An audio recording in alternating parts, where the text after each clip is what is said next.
Turn off the light.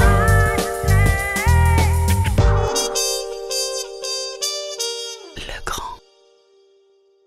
Les résidences-services pour personnes âgées autonomes, c'est considéré comme de l'habitation intermédiaire qui va se situer entre le domicile historique pour les personnes âgées et l'EHPAD, c'est-à-dire l'établissement pour personnes âgées dépendantes. Donc la résidence-service, en fait, s'adresse à des personnes âgées qui sont autonomes et qui sont à la recherche à la fois de convivialité, de sécurité physique et paramédicale, et qui souhaitent se rapprocher des centres-villes.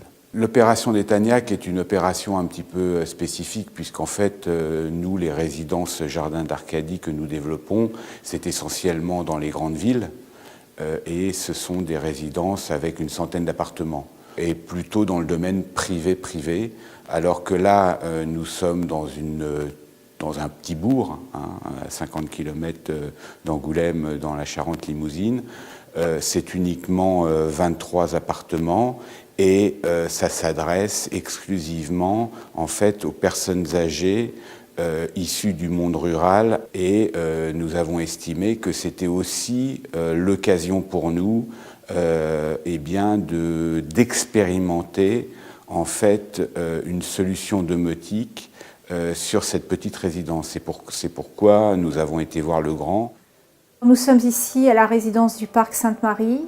C'est une résidence à caractère social avec 23 logements, du studio au T2, donc, qui accueille actuellement 15 résidents. L'ouverture des appartements, en fait, ce ne sont pas des clés, ce sont des badges pour entrer dans les appartements et pour entrer dans la résidence.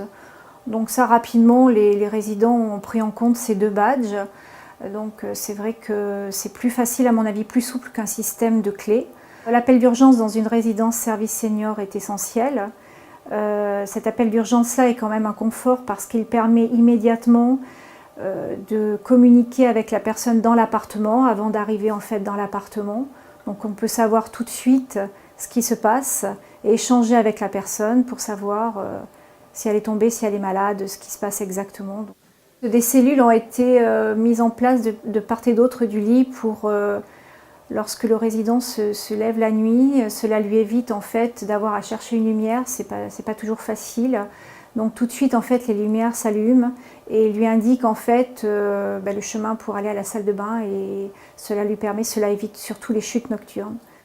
Une commande me permet à partir de mon bureau de gérer le chauffage, de demander une température dans chaque appartement. Les économies d'énergie seront non négligeables parce qu'en fait on peut gérer la température directement ici sur les appartements inoccupés. On peut gérer la température lorsque les personnes s'absentent, même notamment dès que les résidents sortent, ne serait-ce que pour le repas.